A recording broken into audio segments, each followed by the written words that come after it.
Thank you for downloading this podcast from the British Theatre Guide. For more information about British Theatre Guide, please visit britishtheatreguide.info. Pilot Theatre, a mid-scale touring company making work largely for young audiences, often adapted from literature, is based in York in the UK, but for its latest projects has collaborated with an Australian playwright on an adaptation of an Australian novel. The Bone Sparrow by Zana Fraillon has received award nominations for both the Carnegie and the Guardian Children's Fiction Prize for her story about a young refugee born in an Australian permanent detention centre. The adaptation has been written by S Shakthidharan and will be directed by Pilot's artistic director Esther Richardson, touring the UK from the end of February until April 2022. I spoke to Esther and Shakthi together, but at opposite sides of the earth and opposite ends of the day, before a rehearsal for the play, and began by asking Shakthi what the play was about. The Bone Sparrow is about a young boy called Subi who was born in a detention centre in Australia, in remote Australia, and he's only ever known that world. And it's a very rigid and repetitive world, and he lives through his imagination, which is incredible. And we as the audience are kind of drawn into the world he sees through his eyes and through his mind on top of this detention center. And it's completely enchanting. And then one night he meets a girl on the opposite side of the detention center fence, and she's carrying a book, and he helps her read it.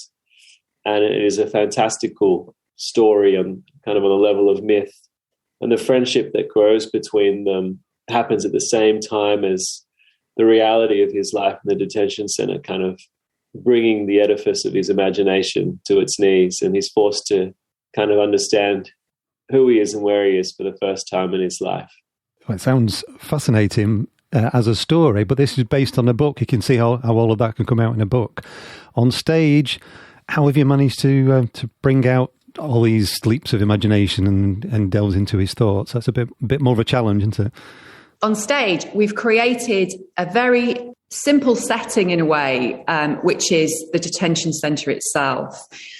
But it has many moving parts, if you like. So we kind of conjure up the magic of the imagination, and the stage itself can sort of transform to different places. We are, in a sense, utilising all the tools of theatre to tell the story. It's such a gift in that sense, the story, and also the beautiful text that Shakti's written. So we are using puppetry, for example, and mask work, and we're also using projection.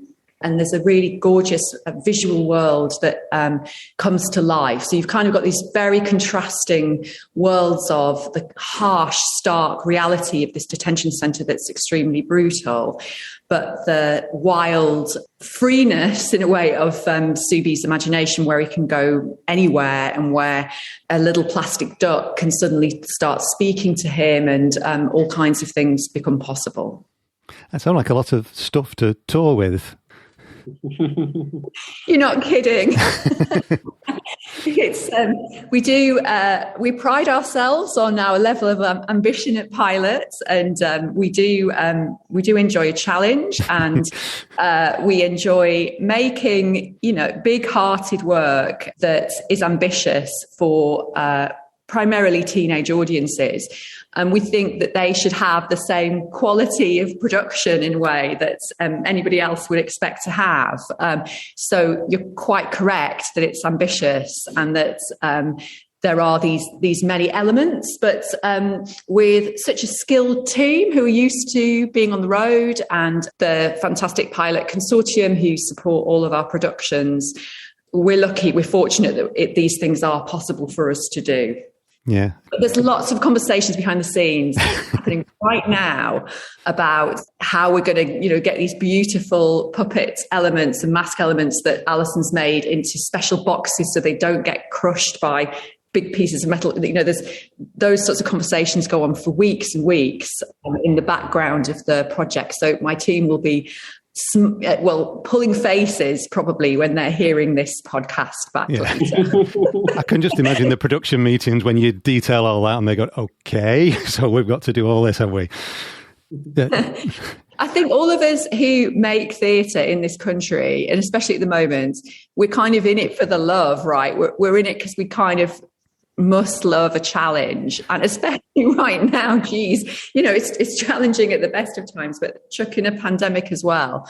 So, you know, we're like a sector of problem solvers. I think we do kind of run off that a little bit. We kind of we really like a challenge. And so, yeah, it is a challenge, but it's a beautiful challenge. And it's going to be so worth it. It's such a moving story. It really is very, very touching, and hopefully will motivate people to action on the subject. So, you know, we're in it. We're doing it for a reason and with purpose as well. Right, and that's very motivating, I think, for everybody involved. And the other challenge, which possibly doesn't seem as much of a challenge these days, is collaborating with somebody on the other side of the world. But that seems like a natural thing to do after the pandemic, doesn't it? So what has been the collaboration? What's it been like between you? Well, it's funny you should ask that, because I decided to invite Shakthi to do this in the pandemic, actually, about a month into it here anyway. And I couldn't work out who to invite to do the adaptation. I'd sort of got a bit stuck on who was the right writer. And then I came across Shakthi's, one of his first plays, which is called Counting and Cracking, which I just thought was incredible. And partly because of being stuck at home and the realization that, you know, even if I had found a writer 3 streets away, I wouldn't have been able to meet them in person in any case. It sort of made me go, oh, well, why don't we just work with an Australian playwright? That suddenly felt possible because of the conditions of that year. If we sort of pause for a minute to remember them, so it kind of gave me the kick up the bum to go, I'm just going to contact this Australian playwright and see if he fancies doing the project. And so in a sense, it has, of course, been an unusual process because we've never met in person.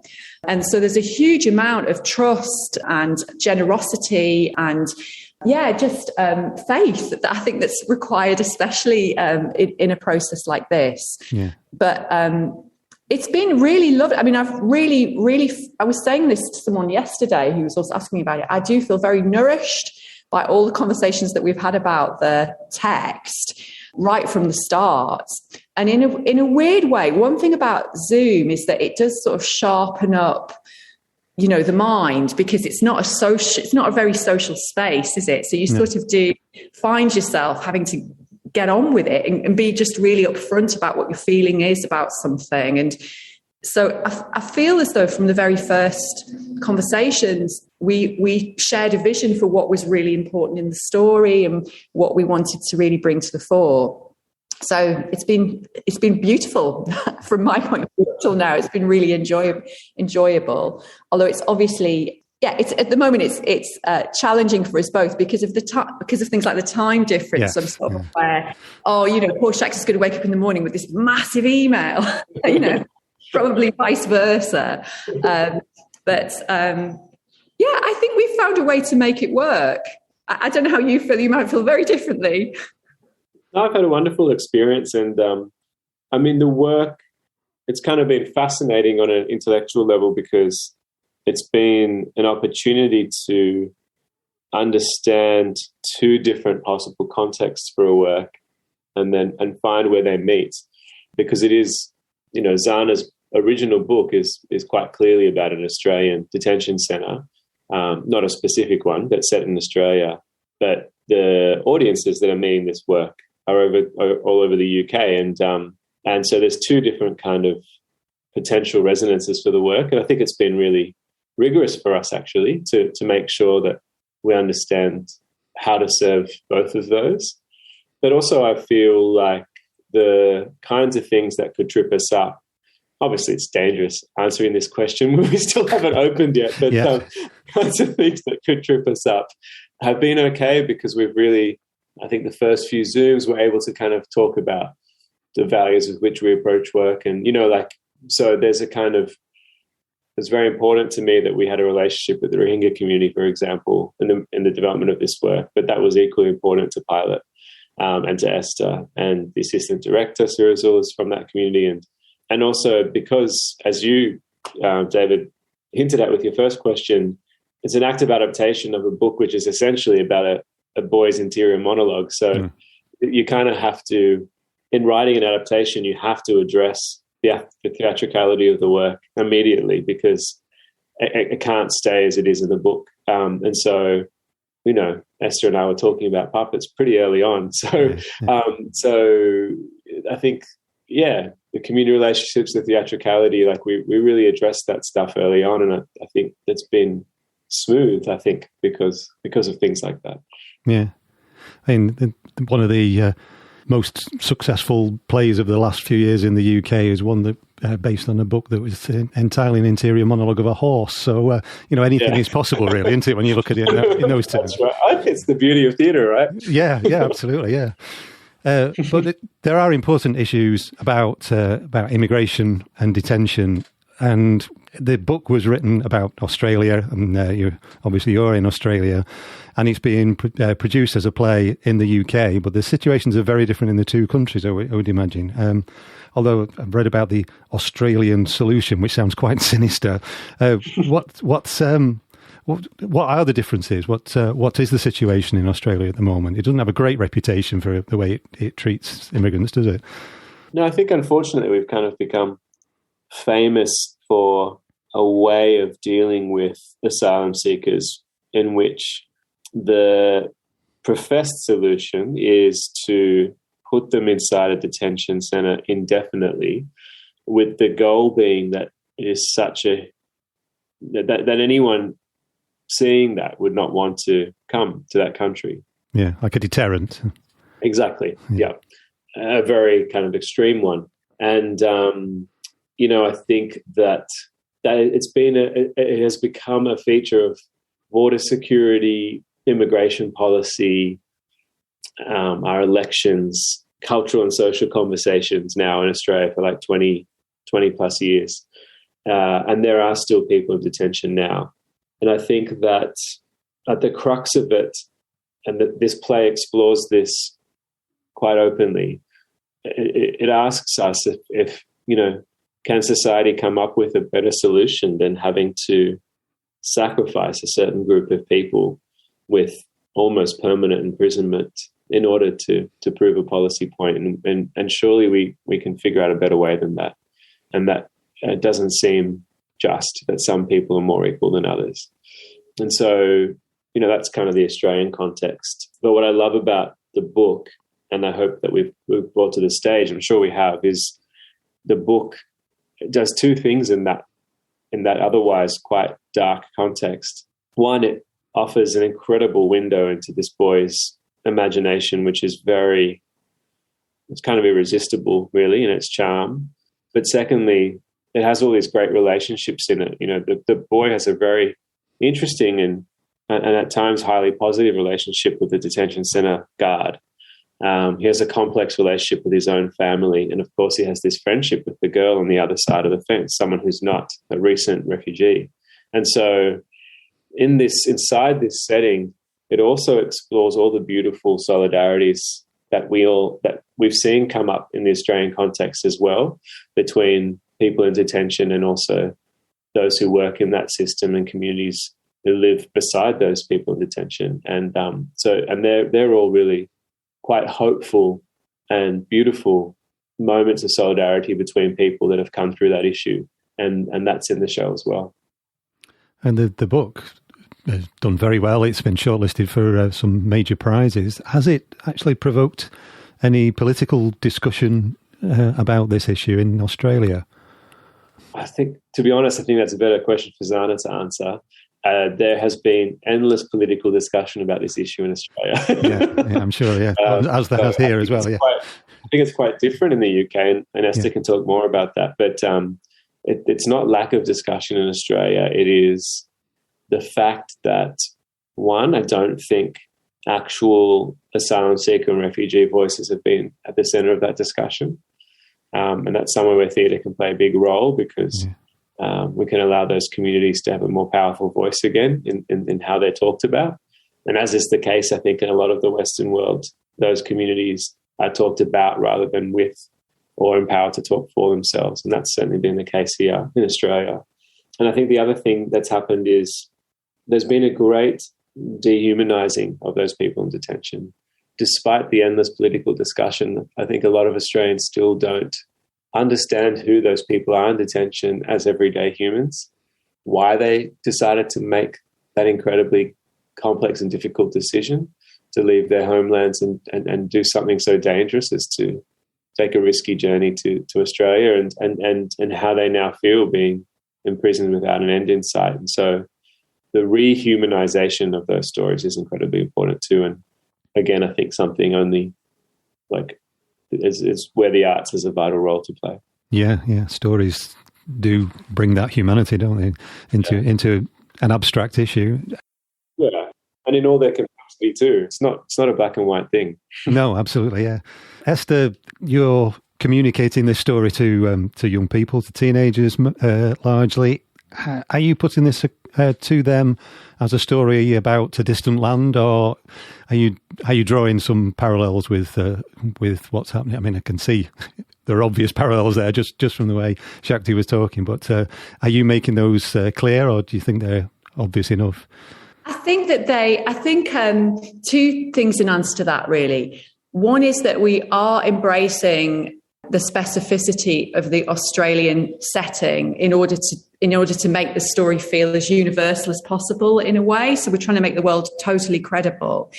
But what we're doing is we're drawing out, in a way, images in particular that absolutely echo what has been going on here over the last period, calling to mind, for example, that perilous journey that people are making across the English Channel, and the people who are perishing in that endeavour. So I don't think you could come and see the play and fail to pause to consider what's happening here and what's happening with the shifts in the rhetoric around how we treat those who are seeking sanctuary, actually.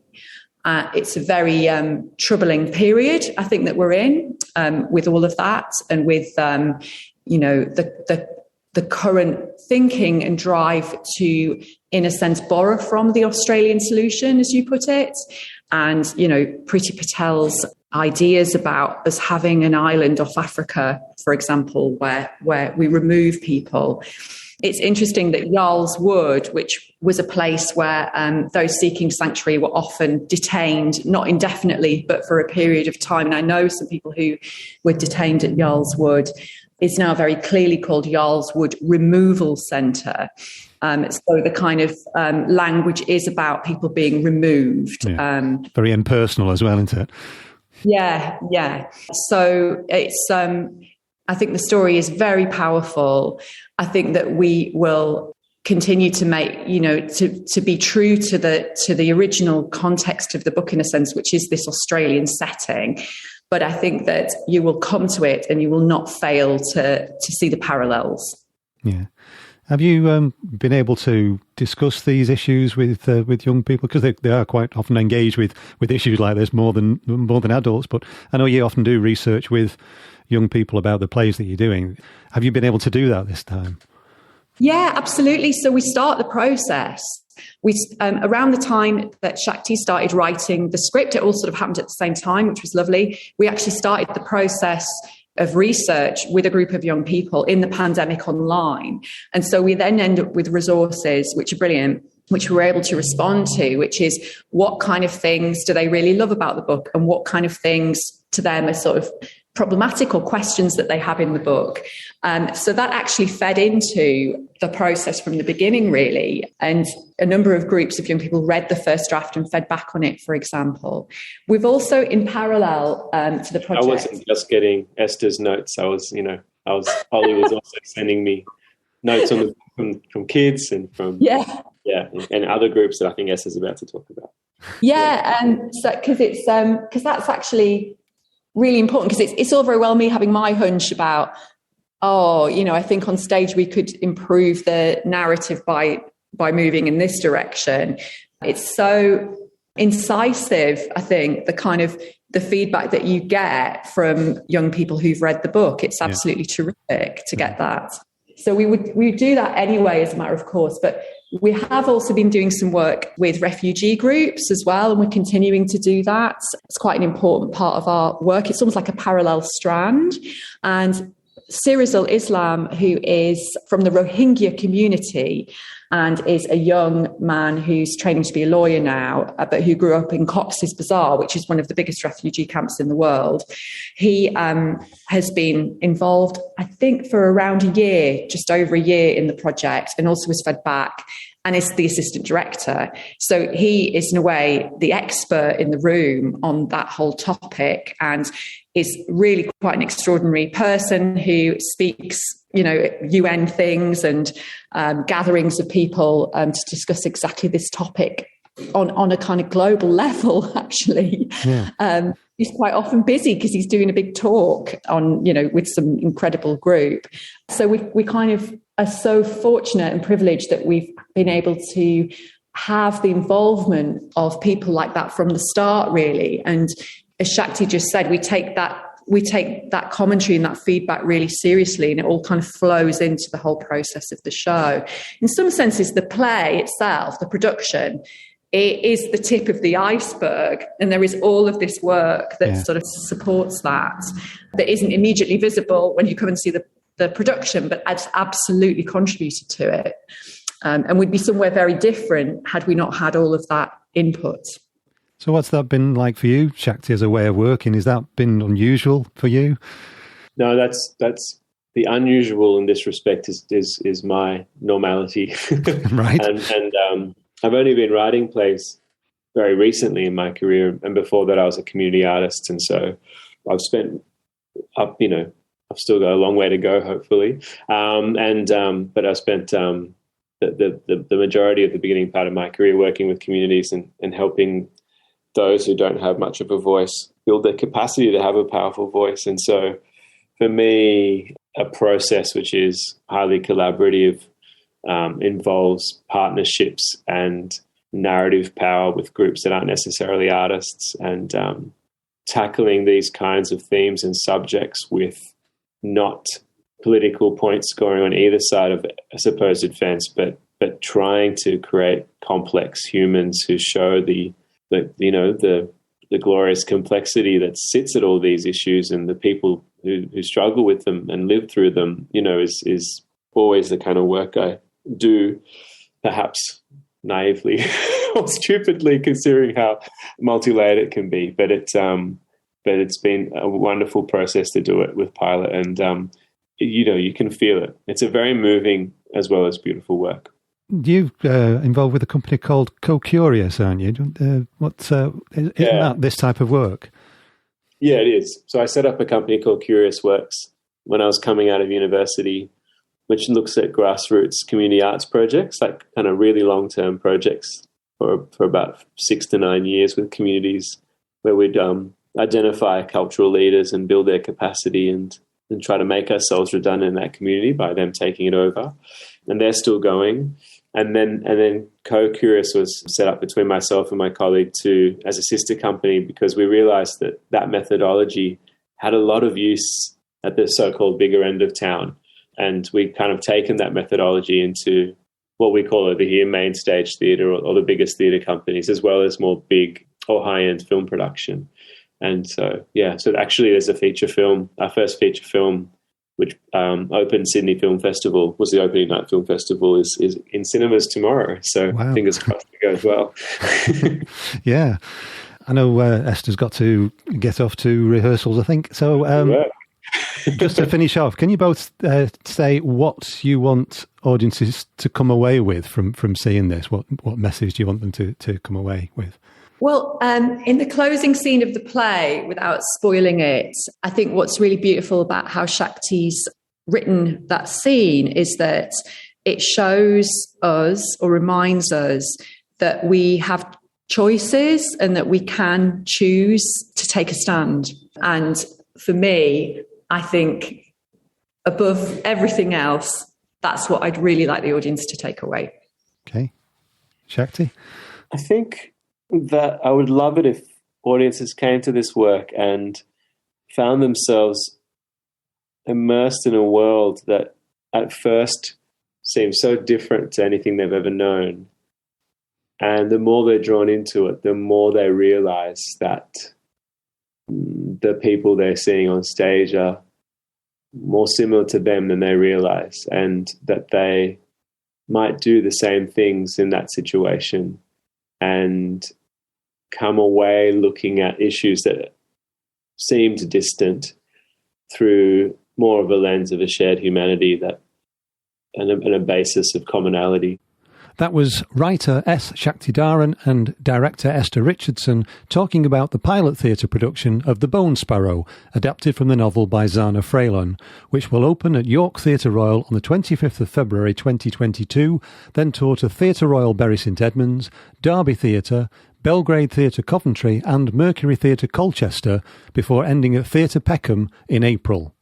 For more information, see www.pilot-theatre.com. You've been listening to a podcast from British Theatre Guide. For more information, please visit britishtheatreguide.info.